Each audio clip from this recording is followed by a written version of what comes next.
Welcome to Beyond Survival Stories, and today we have a different guest on the program.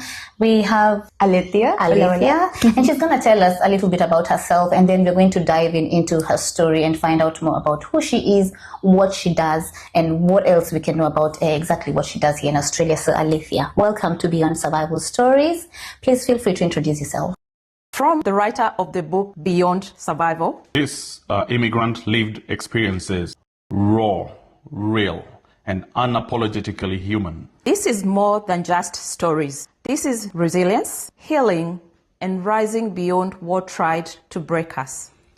Welcome to Beyond Survival Stories. Thank you so much for the invitation. Before I introduce myself, I really like the idea of being part of the podcast because I really resonate with the stories and because I'm an immigrant myself. Yeah. So thanks for inviting me. No. My name is Alethia. I come from Colombia and I've been living in Australia for about 8 years now. So a little bit of a big of a journey living abroad. And I'm a singer and a songwriter, a creative. I'm a dancer and an actress as well. And at the moment, I'm really focused on a podcast as well that I created that is called Optimistic Perspective, talking about creative processes and purpose. And also I'm diving into how can I make my music a tool to heal others and to connect. So I'm doing a lot of vocal activations and women circles and trying my best to educate as well women and young women about family violence and how we can avoid that and how we can work on ourselves so we feel strong and empowered. Yeah, beautiful. Such a beautiful journey you have there. So we're going to start going back a little bit to how you came here in Australia and whereabouts are you from? Yeah, so I came through a scholarship of music and I did contemporary music. Then I decided to do my master's and I came literally because of music and I thought that in a way that was perhaps the main reason and I thought it was going to be temporary. But then I ended up really enjoying Australia and I guess all the opportunities to connect with different cultures and also felt like a really nice place to explore and to truly connect with myself. I always tell my friends and people I know here that I came here a little bit lost. I didn't know really who I was. Yeah.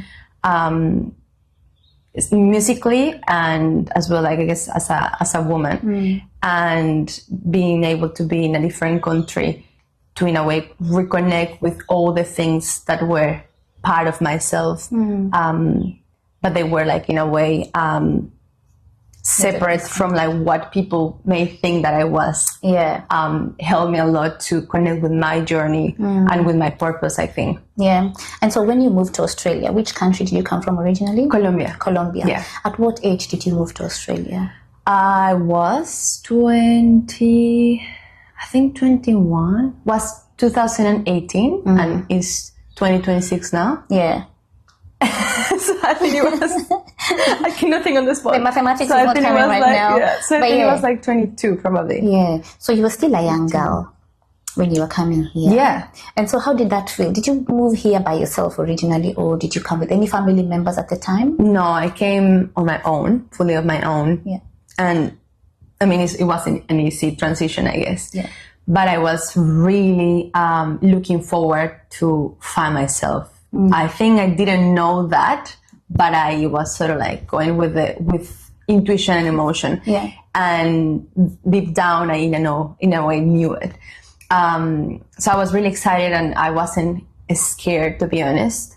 But then when I finished my course, I was around 1 year and a half after is when I was okay, now what am I going to do? Yeah. I want to stay here. And then I was well, maybe to studying, because in my country, if you come from Colombia, I'm pretty sure it hasn't changed, the regulations and the conditions, but I'm pretty sure the only way or the easiest way to come is as a student. Yeah. So then I was like, well, maybe I have to just continue studying. And then I decided to do a master's in creative industries, which I never thought literally I was gonna go through. Like I never thought I was gonna be a master of anything. Yeah. You know, Actually, because I wanted just to make music and perform, and that's it. And it was hard, like 2 years of the master, especially because in the second year, COVID hit. Yeah. And it was so everything online. It was like, it was pretty full on. I experienced for the first time in my life depression, and that was really full on for me. But a beautiful gift, because through that, I connected again with my purpose and the reason why I wanted to make music. Yeah. I thought it was because I was just in a way enjoying it, and because I wanted to get famous, you know, and numbers and people and like, you know, like just like people making feel good people in a way. Yeah. But then I realized that yes, it was because of that, but also because through my stories and through sharing different views, I feel that we can connect in a deeper level with people. Yeah. And that's what I was like. That's what I want to do. I don't care about numbers. I don't care about where I'm going to end up with. Yes, I love to plan ahead and like manifest and see myself winning the Grammys that I want to win and winning like Emmys and like all the awards that I could. But just because I would like to be able to bring my music to a lot of different audiences and impact people in a positive way. Yeah. That's the main reason. Yeah, and you've mentioned something there about when COVID hit and there was isolation. So one, you moving away from your country and coming by yourself, you've already isolated yourself from your community back home, and then COVID has hit. There's that second impact of isolation on you. How was that, and how did you get through that? Well, yeah, it was pretty hard. I remember that at the time I was living, what was it?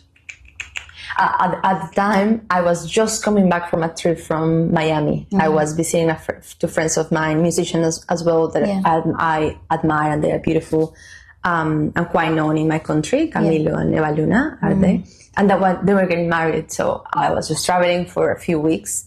And then when I arrived, 3 days after COVID hit. Yeah. And because I was traveling for a bit in Miami, I decided to sublease, is that how you say it? I think sublease my your place of stay. The place that I was staying. Yeah. But I think I needed to give that place, as in like I needed to move. You needed to give it up. Yeah. So then when I arrived and COVID happened, I ended up moving to a friend place temporarily, and that became like 2 to 3 weeks. Yeah. Then I have to move to another place. Yeah. And it was like that, just like for a few months. So it was crazy because I was just moving from here, from there, and like having like a bag in this place and another bag in this place, and like my instruments here and like things. It was like just everywhere. Yeah. So it was like full on. The beauty, I think, or the beautiful thing about it is that I was able to connect with a lot of different people and have like very nice, like new relationships, I guess. Yeah. A lot of nice friendships came from that time. Yeah. And I guess you feel really like lonely, especially when you come from another country and it's not your language. Yeah. And I was talking with mom and dad as much as I could, and with my family in Colombia, just to check on them, because, you know, everyone was scared with COVID and you didn't know what was happening. Yeah. And I just remember like feeling like so just like, how do you call it? Like when you don't feel that you have an option, just like, like there's nothing you can do. It was like, it was a really annoying and uncomfortable feeling. Yeah. Because I knew that in a way there wasn't, like, things were not going well in my country. Yeah. But then when I was talking with my family, they were like, oh, it's okay, you know? They're trying to make you feel it's okay. Of course, and I was like, I don't think that's the full truth. Yeah. And I wanted like to go back just to check on them and see how was everything going, but I couldn't because in Australia, and if you were in Melbourne at the time, there was like full lockout and like you couldn't even like leave your place and stuff. Yeah. So it was pretty full on. It was like not an easy time to go through. Yeah. But yeah, I really appreciate that I went through that, because I think a lot of us learned so much and connected with even more with nature. Yeah. And we became, I think, grateful for a lot of things that were like just our normal, just sharing a conversation, seeing friends, seeing family, and being present. Yeah, you appreciate those things more, because at that time we could not do it. So now when you can actually go out and see your family and friends, you actually appreciate it more. So when you came here, because you already had that background in music, back home, had you done a lot of music? Had you gone to the stage and sang? Like, did you go into competitions or things like that? Yes, I did a bunch of different things back home. I started with all the music stuff when I was 8 years old, and I started with musical theater. So I did musical theater for about 11 or 12 years. And then I transitioned to study music, because that's in a way what I really, really wanted to do.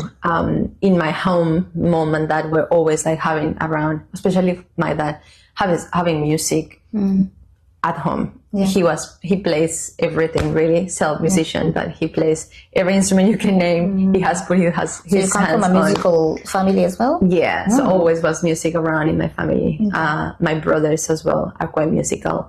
They're both musicians, really. One of them a producer, and also singer and a songwriter. And my other brother plays like keys and like melodica. Yeah, so it was, I guess, always in me, the music side. Yeah. And then after that, I did my bachelor in music back home. And then after that, I went to Miami for a little bit, because I got offered my first sort of like record deal. And I wasn't sure if I wanted to do it or not, because it was pretty full on. Like the conditions were like not really nice. Yeah. So I went to take a little bit of time, and then I ended up doing again musical theater. Okay. And came back home, stayed for like a year or so, and got a scholarship to do music here. Okay. So I came here. But yeah, back home with the previous projects and stuff, we had like 3 Latin Grammys nominations. We went to Las Vegas to the nominations. I just performed with a lot of different projects, a lot of lecturers from uni as well. I ended up like doing side things with them.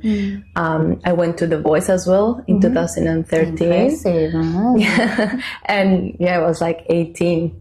And then I came to Australia, and I did my scholarship in music as well, finished that, and then I did my master in creative industries and continue with my journey here. I got nominated as well here. So it's been a beautiful It's been a beautiful journey for you. And so now that you found your way and you sort of found your identity in music, and now you've been doing it, what do you think what doors do you think it has opened for you, like being here in Australia and being able to be that musically connected and you have actually a very good voice. I've listened to your music, and she has music on Spotify. And we'll go into that a little bit later. But tell me, what do you think, and what doors do you think it has opened for you being here in Australia as a person who is very talented in music? Thank you. Well, I think, not just as a musician, but as a person, I think to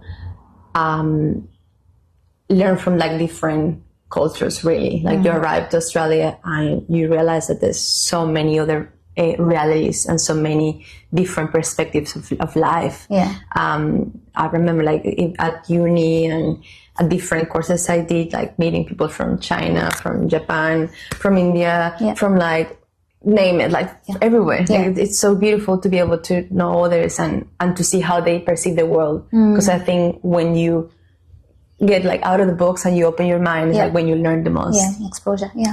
And musically it was beautiful because of that multiculturality that has the city, especially in Melbourne and in Australia as well. I was able to experiment with a lot of different rhythms and different musicians. So I've been collaborating non-stop since when I arrived, maybe more like after I finished my degrees and stuff. but I've been collaborating with a lot of musicians and, like experimenting with different rhythms, Afrobeat, reggae, because I came from an island and in the Caribbean, San Andres. And all that I really wanted to put it out there. So the more I connect with people here musically, the more I can experiment and create like unique sounds. Afrobeat, reggae, pop, a lot of R&B because of the Anglo influence. And Latino as well. Like there's a lot of Latin. There's a big Latin community here. And at the beginning of my journey here, I was like, I'm not going to connect with them. But just because I really was craving to understand about myself and to know other cultures, I wanted to first explore and learn the language, I guess. It's still it's been 8 years and I feel like I need to learn so much more to be able to speak proper English, there's so much you have to learn.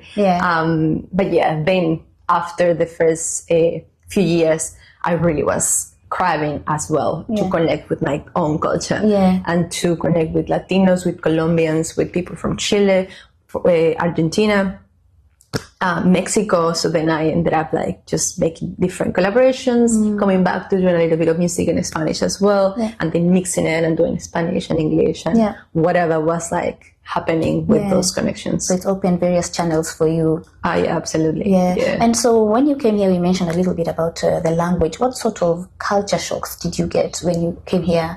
The difference in terms of for your culture is very different from back home. What do you think you felt like you struggled with when you came here in terms of the difference in culture? Well, I feel like in Colombia, in a way, I had a lot already, a network in a way. So I knew a lot of musicians and I knew people, I guess, in the industry. So I was sort of slowly building my own stuff, but trying to, to use the resources and the people around me and stuff.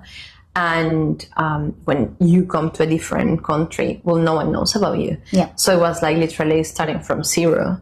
And, it's been taking a while, I guess, to be able to show what I can do, what I can bring to different festivals, what I can bring with my project, with my music, with my roots, all that. But I love my journey really, and I really appreciate everything that I've been through, especially and most importantly the hard things, which have been a lot of things, being an immigrant, you go through a lot of stuff, to a lot of rejection, a lot of no's.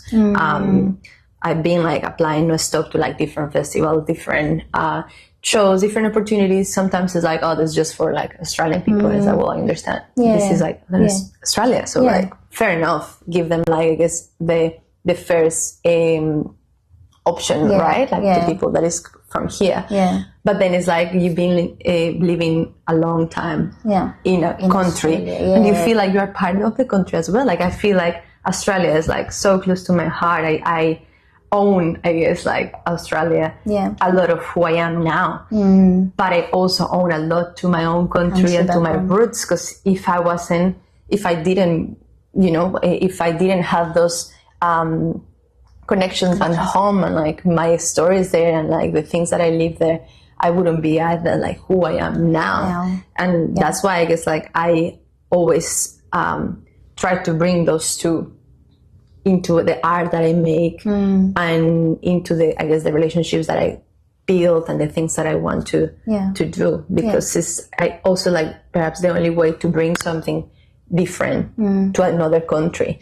Tell a little bit about how is that it is to be a Colombian, how is that it is to be from Latin America, what is it like to be in there, what do we have, how rich our country is, and the nature, there's so many beautiful things that our own country have that people may not know, and then when you tell them, it's oh my God, I want to go to your country, and vice versa. So it's a beautiful exchange.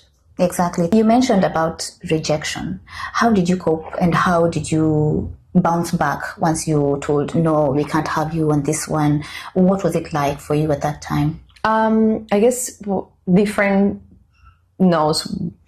I took them in a different way. I don't know if that makes sense, but I'll expand into that. And it's, I'm just thinking a lot of so many different things, but also the no's that come from me.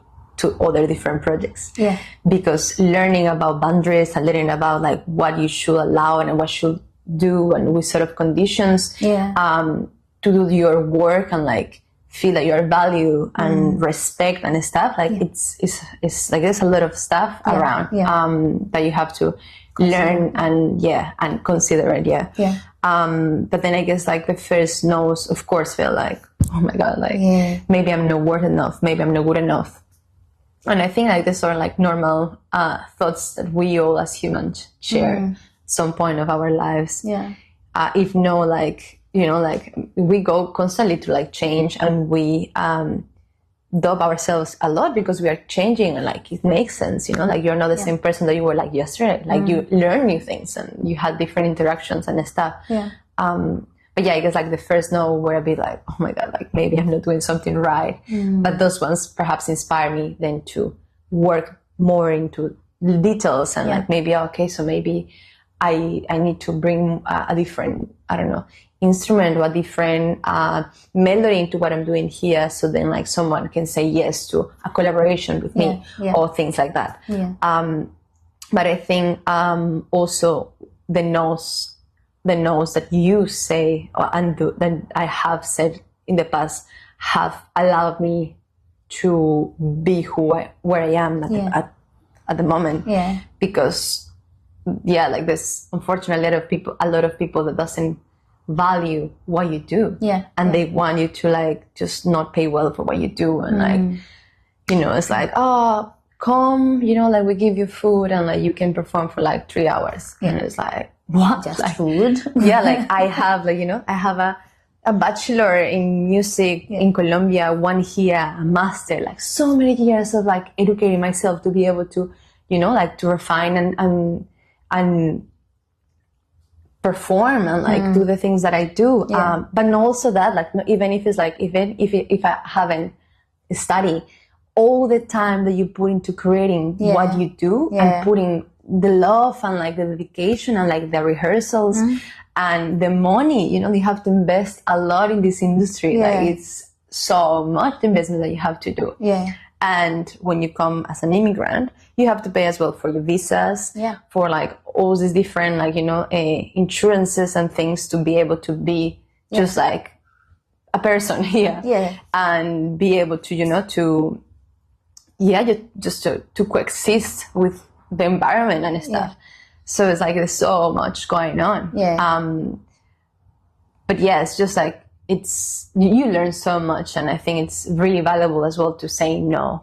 And when I start as well to say no to a lot of things, then other more beautiful things and things that were really resonated with me came. Opportunities, absolutely. Because if you are not valuing yourself, no one will. Because you also need to identify and know your worth so that you know when I can say no and when I can say yes. And also like I think for me, I've been like really working, or for me it's been really special to understand context, as in like when I'm doing something, when do I think like this could be appreciated, you know, like maybe it's not for a bar, you know, maybe it's not for a restaurant, you know, like I want what's this. Your audience? What target? Exactly. I want this to be part of a festival, or I want this to be part of a show at the theater, or I want this to be part of whatever it is, like a show open in Tunisia. Like it depends, like everything has, if you think in the intentions behind things, I think then like it's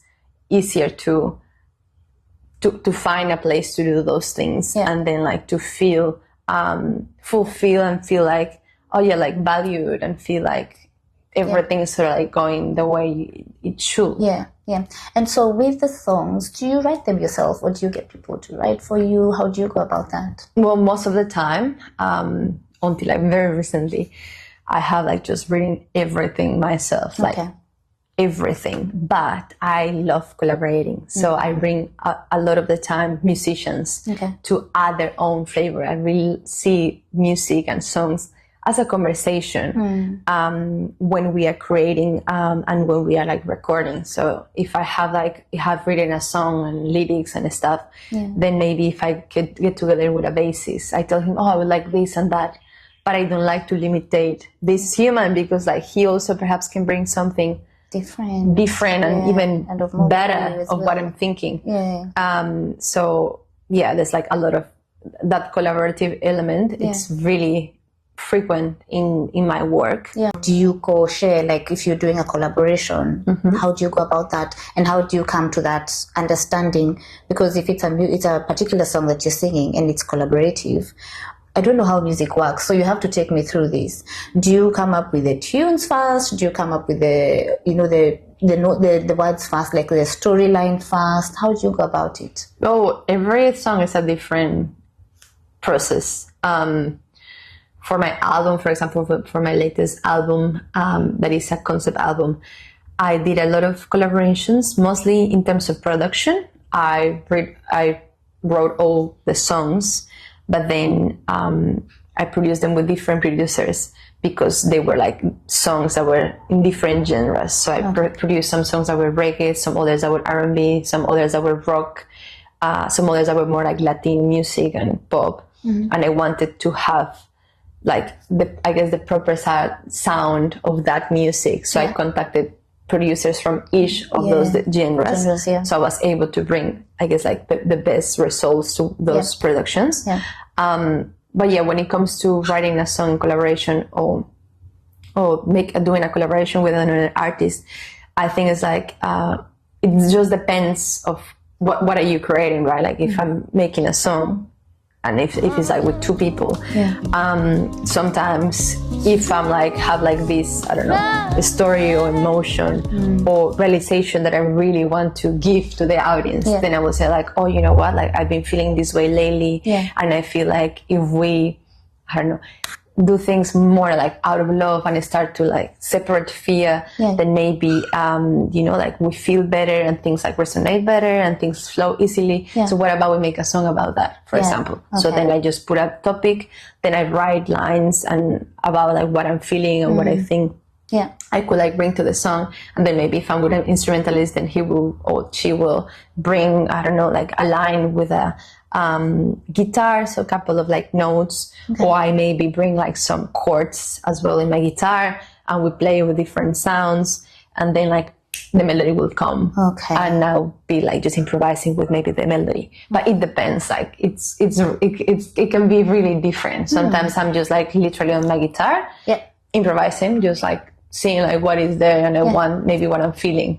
And a lot of the time, like, bring something that I'm like really feeling at the moment. At that moment, So then it's like, like in a way, I didn't have to think of that lyric, but it just came like naturally because it's something that I'm feeling right now, and I'm connected with myself. But some other times I just open the laptop and I'm doing something on Logic or any of those different platforms where software that we can use to write music as well. And I do it that way. Or I bring someone else, but I've done it like even like through video calls and stuff, because now you can do like so many things. So sometimes I have a call with a friend and it's like, hey, like how are you? How's everything? Should we make a song? I will be cool to blah blah blah. Then we just start like doing a video, and then like, oh, I have this idea in my guitar, or I have this idea in piano. What do you feel here? Oh my God, I remember like this, it took me here, blah, blah, blah. So then like we put the idea together. So it becomes sort of, it's just as a creative pretty much, so anything can motivate a story and can make music out of that. And I think like when you listen and appreciate the other perspective, someone else's perspective, is when the collaboration really grows and like evolves in this beautiful thing that wouldn't happen without that person. Because my ideas and their ideas are as powerful. You know, like if you come to collaborate, you're like, oh, this is the idea and it has to be this way. And the other person thinks like, oh, but what if it, no, it has to be this way. Then it's not gonna work. It's not gonna be collaborative.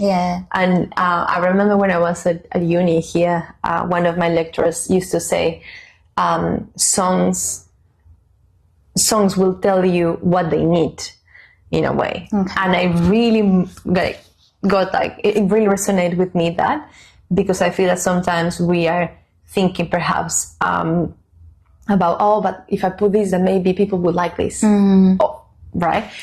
And that's a really wrong thought to have in the creative process, because if you think that way, you are not feeling. Yeah. So when you connect with emotion and what is that you like to do and what is that you feel like, oh, this feels good, or this actually is make me like emotional, then that probably will resonate more with people. Better outcome. Yeah. Another one beautiful, another sort of saying that I learned from another lecturer was, no tears in the writer, no tears in the their song or in the art. Yeah. If you don't get like, emotion when you're creating, most likely people will not feel anything. So you have to connect with it. Exactly. Yeah. And I guess like that's what I go more for when with what I do. I like to just be very intuitive with the way I create. Create music.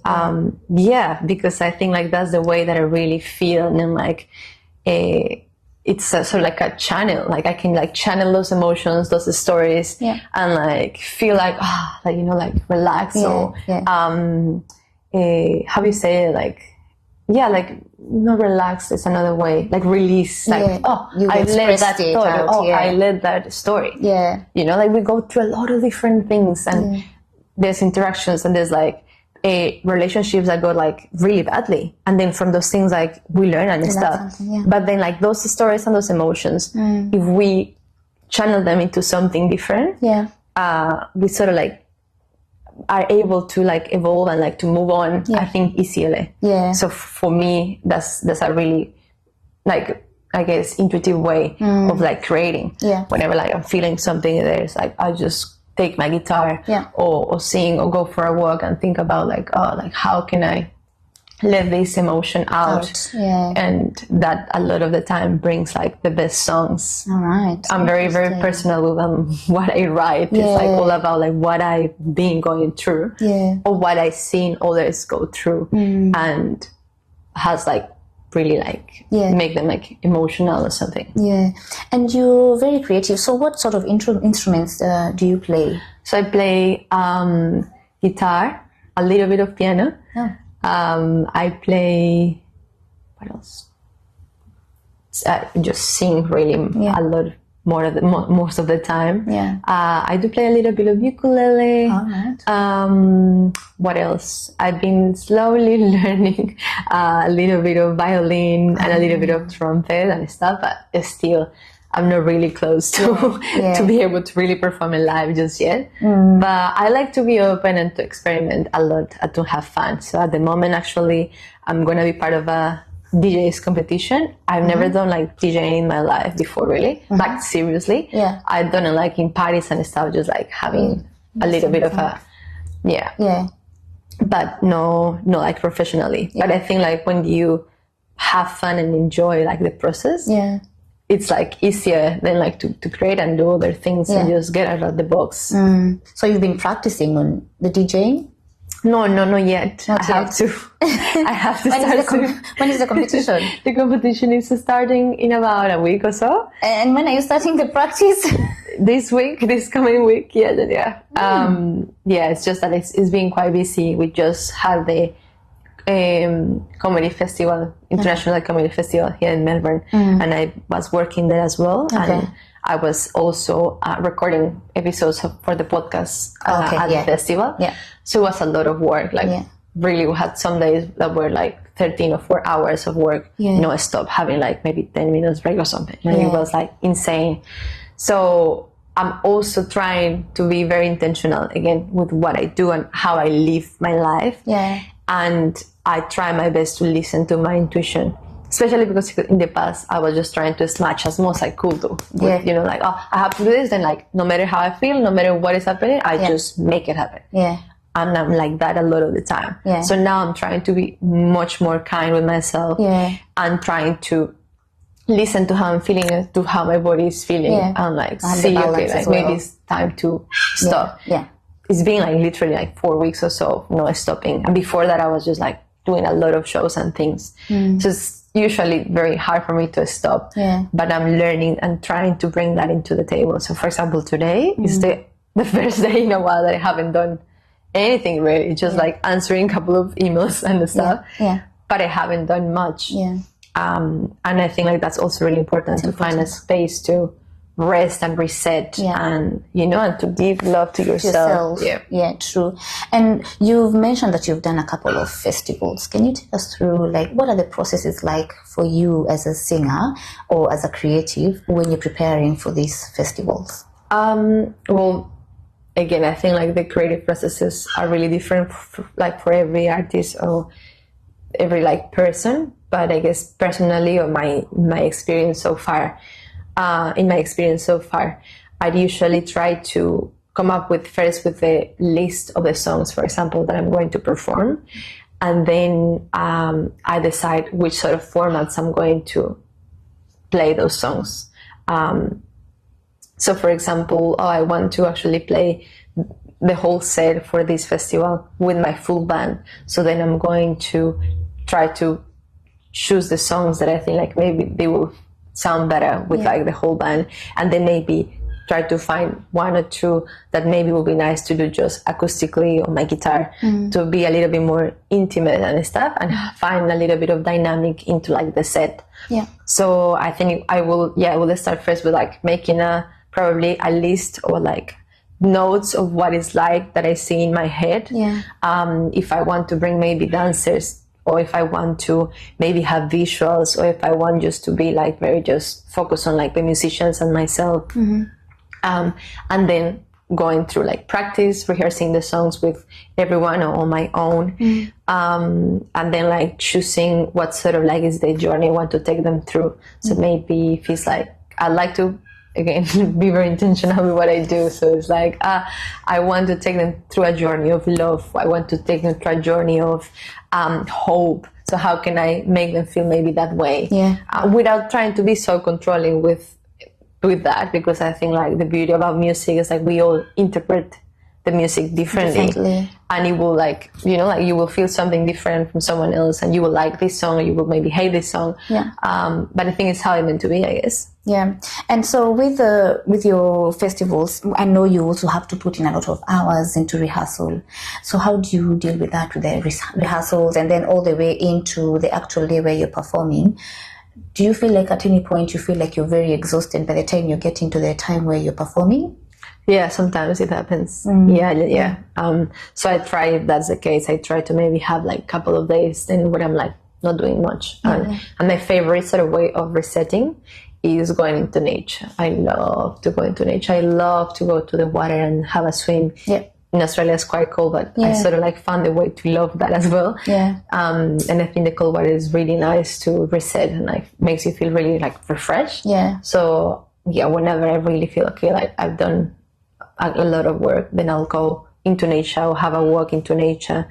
And do meditation. I love to meditate as well, usually in the mornings, and do a little bit of yoga as well. So you mentioned also that you've done a lot of like acting. Can you take us a little bit through that? Through acting? Well, I guess because I started it all with musical theater and doing musicals when I was little. That's sort of like my second love in a way. When it comes to like creating things, I love to act. It's just so much fun. I guess it's sort of like it feels in a way like you're playing, like I don't know if you can remember, probably you do, when you were like little, and like you were like playing with with toys or with dolls or with like Barbies or whatever, and you were like creating your world, right? Like so I'm like going here and here, and I'm a fashion designer, and like then I'm gonna to do here, and like I meet my boyfriend, or I meet whatever. So like you are like literally being really playful, and I think like when you act, it gives you like a lot of room to do that. So I think that's why I really enjoy about acting. And since I've been in Australia, in a way, the first years, I sort of stopped that for a long time, just because I felt that I needed to dedicate my time as much as I could to the music. So then I sort of like shut down all that. But then after about 4 years or so living in Australia, my body and my mind and like myself was like, I need to bring that back somehow. Because it's part of me as well. And when you go to the stage as well, I I think in a way like it's sort of like acting as well. Like Yeah. I like to move and stuff. So acting and also like dancing. I love to dance as well. And yeah, through musical theater, you do a lot of that: ballet, ballet, jazz, contemporary dance, and all those things are also like part of me, or part of what I like to do. Yeah. So I've been doing a little bit more in this couple of years, and finding a way to get into playing again. Getting into being part of plays again. Yeah. And musicals. So that's one of my, I guess, in a way, long-term goals. Okay. Being able to be as well part of a musical in Australia, because it's just like so much fun, and I could like bring again my dancing into the table. Okay. And just like doing it. I feel like when I'm the one who creates the project, Yeah. and I'm the one to create like the concerts and the shows, then like it's a lot more in a way to be responsible for. Yeah. So it's like more exhausting, I guess. Yeah. But when you are just like part of a project, then it's like, oh, you are putting all the work you can towards that, and you know what to do. Like, you know, like what songs you have to learn, what choreographies you need to learn, which ones are your lines, and that's like all you can do, and then like the rehearsal with the people. Yeah. But you don't have to in a way think about like, oh, how am I going to look? How am I going to deliver this and that? Like you will have a coach and someone that it will say, like, this is better if you guys do this and that. So I feel like that's very, very different. Yeah. And in a way more relaxed, but it's a lot of work still. Yeah. Like whatever you want to do, I think has like work. Yeah, you have to put in. You have to put energy and to have and commit really. So it's not like, I want to do musicals because it's going to be easier. No, I'm pretty sure it's going to be tough and hard as well, because you have to put so many hours into memorizing and stuff. And for example, because I stopped for a while, especially dancing, your body also like it's getting, so it slowly needs to like come back to like have like that muscle memory. And it takes time, you know, like I've been going since maybe 2 years and a half, maybe a little bit more, maybe close to 3 now, yes. Yeah.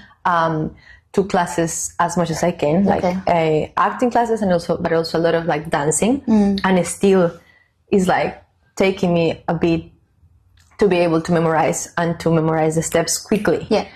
Because like you see like most of I guess that's how I feel like most of the people that I'm dancing with, a lot of them have been like doing this no stop For a long time. Yeah. So they take this, they tell them, the instructor will say like, the dancing instructor will be like, oh, this is the step. Dun, dun, dun, dun, dun. We mark it, we like play it. Sorry, I don't know why I said play it. We do it once, and they all like, in a way, not everyone, but most of them will memorize this straight away. And it's like, okay, cool. Let's go to the next routine. And I'm like, oh wait, I'm just like, I haven't like memorized the steps. Yeah. And sometimes I realize that it's probably because I'm like maybe overthinking as well. And I'm just thinking, oh, like, but you know, I realized that I was sort of like maybe focusing on what everyone else was doing. And I was like, wait, I need to come back to just see myself in the mirror and like see how my body looks and see how I can bring this step into like my own body and see like what I can do. But also just like it takes time. You need just to trust the process, and I'm trying to approach it with enjoyment most at all. Because I feel like if I'm enjoying and if I'm having fun, then that brings me to being in the present and not overthinking anything, but just like doing it, having fun, and then like it'll eventually will be good, and eventually I'll be able to come back to be like really